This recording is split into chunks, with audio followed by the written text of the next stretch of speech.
Windows 11 ရဲ့ sign in with password ဖြတ်ကျော်ခြင်းဖြစ်ပါတယ်။နည်းလမ်းများစွာရှိရဲ့အနေမှာကျွန်တော်က beginner and user တွေအတွက်လွယ်ကူဆုံးနဲ့အထီးအောင်ဆုံးနည်းလမ်းဖော်ပြပေးမှာဖြစ်ပါတယ်။ဟုတ်ပြီကျွန်တော် city query လိုရည်ရှိတယ်။ကျွန်တော် city query လိုရရှိတယ် password ကျွန်တော် password ဖြတ်ကျော်တဲ့ query ရှိတယ်။เนาะ Harry ပူတို့ဥပမာကန်ဟူတို့เนาะဒါမျိုးရှိပါတယ်။ Okay တိုးတော့ညလည်းကျွန်တော်ဖော်ပြမှာလည်းကူဆုံးထီအောင်ဆုံးဖော်ပြမှာဖြစ်ပါတယ်။ Okay ဒါကကျွန်တော် Windows တက်တဲ့ set တွေမှာဆိုရင် shift နဲ့ restart နဲ့နှိပ်လိုက်ပါเนาะကျွန်တော်တို့ set နဲ့ restart နဲ့လည်း recovery မှုကိုဝင်ကြည့်ဖြစ်ပါတယ် recovery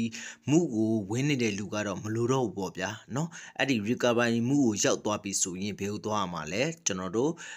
troubleshoot ကိုသွားပါမယ် troubleshoot ကိုသွားမယ်ပြီးတော့ advanced option သွားမယ်เนาะ troubleshoot ကိုသွားမယ် advanced option သွားမယ် command prompt သွားမယ် okay အဲ့မှာ command prompt ပေါ်ပြီဆိုရင်ဘာကြည့်ရမှာဘာလုပ်ရမှာလဲမိမိရဲ့ Windows ရှိတဲ့အပိုင်းကိုရှာဖို့အတွက်ကိုကျွန်တော်တို့ရှာမယ်เนาะအခု H ဖြစ်နေတယ် CDE ဘာမှမသိဘူးဗျာကိုဘယ် Windows folder မှမသိဘူးအမှန်ကန်က Windows folder ကိုရှာနေတာဖြစ်ပါတယ်အဲ့တော့ကျွန်တော်က C ရိုက်တယ် D ရိုက်တယ် E ရိုက်တယ် F ရိုက်တယ်အစမ်းလိုက်ရိုက်သွားမယ်ဘယ် Windows folder မရှိလို့ပဲကျွန်တော်ရဲ့ Windows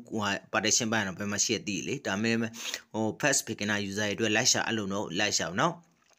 okay ဒီထဲမှာရှိတာကိုကျွန်တော်တွေ့ပြီဒီထဲမှာရှိတာကိုတွေ့ပြီဆိုတော့ကကျွန်တော် D ကိုရိုက်ထိုက်လိုက်ပြီးတော့ DN ရ directory နောက်ပြီးတော့ CD ဆိုတာ chain directory window ဝင်တဲ့ chain directory ထွက်ဝင်တဲ့ system directory 2D เนาะ system directory 2D ဝင်ပြီးတော့ကျွန်တော်တို့ကဘာလုပ်မှာလဲဆိုတော့ rename ပြန်ပြီးမှာเนาะ rename ပြန်ပြီးမှာအဲ့တော့ rename ပြန်ပြီးဖို့လိုပါတယ် rename ကိုဘာပေးမှာလဲ sorry copy ဖြစ်နေเนาะ copy copy ကတော့ပြီးအောင်ရေးလိုက်မယ် ultimate ကိုပြောင်းမယ် ultimate ကို ultimate 1လို့ပဲပြောင်းလိုက်မှာဘာလဲဆို rename ပြန်ပြီးတဲ့ရှင်းလေးပဲ ultimate ကို ultimate 1လို့ပြန်ပြီးတော့နာမည်ပြောင်းလိုက်တာเนาะပြီးရင်တော့မှ rename ပြန်ပြီးမယ်ဟုတ်ပြီ CMD ကိုဒီတက CMD ကိုကျွန်တော်က ultimate အဖြစ်ပြောင်းလိုက်မယ်เนาะ ultimate အဖြစ်ပြောင်းလိုက်မယ်ဒါလည်းရှင်းရှင်းလေးနေအဲ့တော့ ultimate ကCMD က ultimate ဖြစ်သွားတယ်เนาะ ultimate က ultimate 1ဖြစ်သွားတယ် okay ပြီးရင်တော့ continue